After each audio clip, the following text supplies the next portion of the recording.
Sa ibang balita, sa pagnanais na mapaigting ang proteksyon at konserbasyon ng Mount Busa sa Sarangani, muling inihain ang House Bill 5063 sa committee hearing ng Committee on Natural Resources. Una sa balita, si Carms Magloyuan.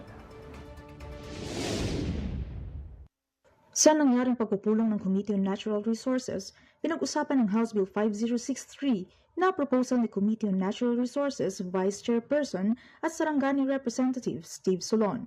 Nakapaloob sa panukalang batas ang pagpapatatag ng Mount Busa Protected Landscape sa lalawigan ng Sarangani sa ilalim ng Expanded National Integrated Protected Area System o ENI PAS. Ayon kay Representative Solon, ang naturang panukala ay noon pa inihain sa Kamara sa pangunguna ni noong Congressman Rogelio Pacquiao ng 18th Congress.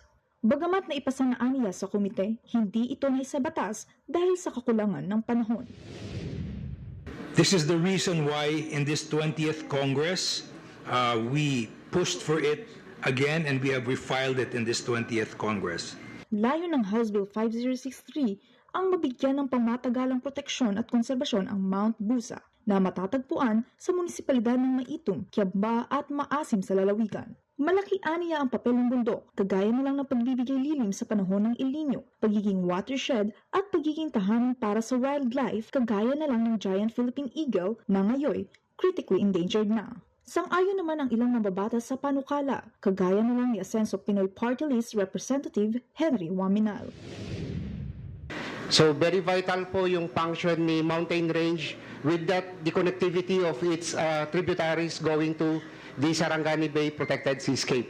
So with that, the Biodiversity Management Bureau fully supports the enactment of this legislation into law.